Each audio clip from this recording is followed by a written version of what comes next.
Selamat pagi anak-anak. Pagi Ibu. Oke. Jadi hari ini kita akan melanjutkan pembelajaran kita yang minggu kemarin yaitu tentang aneka adonan hayati. Tapi sebelum masuk ke materi, mungkin kita akan doa dulu. Doa selesai. Ini mungkin ada siswa-siswa yang tidak masuk kelas. Ada Bu, banyak sekali Bu. Oh iya. Ada keanekaragaman hayati. Faktor penyebabnya itu ada beberapa. Yang pertama itu kerusakannya habitat. Habitat adalah tempat tinggal makhluk hidup. Jika habitat itu dirusak, maka hewan-hewan dan tumbuhan Akan punah.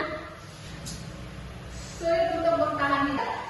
Pembuahannya adalah penangkapan hewan secara ilegal untuk dijual ataupun dimanfaatkan sebagai sebagian tubuhnya. Tujuannya itu diambil kulitnya, dijadikan hewan peliharaan, diambil tanduk atau dagingnya. Dampaknya itu apa? Hewan akan langka dan terancam punah. Dan yang ketiga itu ada pencemaran lingkungan. Pencemaran terjadi karena adanya zat berbahaya yang mencemari lingkungan. Jenis pencemarannya itu ada pada air, udara, dan juga tanah. Dampaknya apa aja? Menjadi kotor, iya. Iya, benar sekali. Dampak kehilangannya dengan biodiversitas, yaitu kepunahan spesies. Kepunahan spesies itu ada kepunahan spesies. Mungkin anak-anak bisa membantu ibu membacanya ya. Kepunahan spesies adalah keadaan ketika suatu jenis makhluk hidup di bumi. Kepunahan dapat terjadi secara alami, tetapi saat ini banyak disebabkan oleh aktivitas manusia. Penyebab yang pertama, perburuan atau diambil daging kulit, tanduk atau bagian tubuh lainnya. Yang kedua, kerusakan habitat atau tempat tinggal hewan dan tumbuhan rusak atau hilang. Yang ketiga, perubahan iklim atau sulit beradaptasi. Adapun dampak, yang pertama jumlah spesies berkurang, yang kedua keanekaragaman hayati menurun. Iya, benar. Terima kasih anak kita. Dan selanjutnya itu ketidakseimbangan ekosistem. Ketidakseimbangan ekosistem itu terjadi ketika adanya perubahan dalam lingkungan. Misalnya kehilangan satu spesies makhluk hidup. Semua makhluk hidup di alam saling berhubungan melalui rantai makanan. Jika satu spesies hilang, maka keseimbangan alam akan terganggu. Kerugian bagi manusia. Ibu minta pada anak asli bisa membantu ibu untuk membacanya. Kehilangan biodiversitas tidak hanya merugikan alam, tapi juga berdampak langsung pada kehidupan manusia. Manusia sangat bergantung pada tumbuhan, hewan, dan lingkungan untuk memenuhi kebutuhan hidup. 73% sumber makanan berkurang. Berkurangnya jenis tumbuhan dari hewan menyebabkan kesediaan makanan menjadi lebih sedikit dan sulit diperoleh. 45% pendapatan masyarakat menurun. Masyarakat yang bergantung pada hasil alam seperti petani, nelayan, dan pedagang kehidupan akan mengalami kerugian ekonomi karena sumber daya alam semakin berkurang. 2/3 obat-obatan alamiah banyak tanaman digunakan sebagai bahan tradisional maupun modern. Jika tanaman tersebut punah, maka sumber daya alam juga akan punah. Iya, terima kasih anak asli. Oke, mungkin dari apa yang ibu jelaskan, apa anak-anak sudah paham?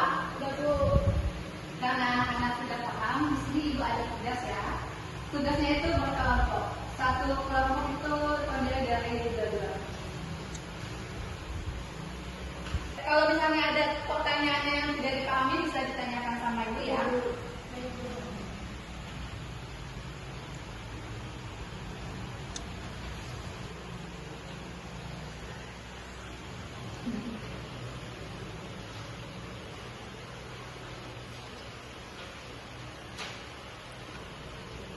Sudah Ibu. Oke, sudah. Jadi bagi yang sudah bisa maju ke depan untuk nomor mengatasi masalah itu, suatu daerah hutan menjadi kebang untuk pembangunan. Akibatnya, hewan kehilangan tempat tinggal dan beberapa sungai menjadi tercemar. Masyarakat juga sering berburu hewan liar untuk dijual. Permasalahan itu, bagaimana dampak kegiatan tersebut terhadap keanekaragaman hayati dan apa saja solusi yang dilakukan? Pertanyaan pertama itu, mengapa manusia juga dapat dirugikan akibat kerusakan lingkungan? Karena kerusakan lingkungan akan menyebabkan banjir, kekurangan air bersih, dan berkurangnya sumber makanan. Nomor 2 itu, apa solusi yang dapat dilakukan untuk menjaga keanekaragaman hayati? Jawabannya itu melakukan reduksasi, tidak berburu liar, menjaga kebersihan lingkungan, dan mengikuti tema serta lingkungan. Baik, sudah Oke, terima kasih. Karena semua kelompok sudah pada maju dan kita juga udah maunya istirahat, jadi anak-anak bisa memberikan kesimpulan apa pendapat anak-anak, apa yang kalian dapatkan dan apa yang kalian mengerti dari materi yang ibu sampaikan hari ini. Oke, terima kasih. Dari materi yang tadi yang sama terhadap keanekaragaman liar. Nah, dari situ kita juga sebagai makhluk hidup, setidaknya kita itu harus menjaga hutan, terus menjaga lingkungan hidup kita supaya tidak terjadi banjir, terus penebangan liar. Kali tepuk tangan untuk anak kecil. Jadi anak-anak, mungkin kedepannya kita harus menjaga lingkungan kita agar hewan-hewan dan tumbuh-tumbuhan di sekitar kita itu tetap terjaga. Jadi sampai ketemu di minggu depan dan akan memasuki pada materi berikutnya. Ibu harap anak-anak tetap belajar karena sebentar lagi kita akan UTS. Iya, Bu. Oke.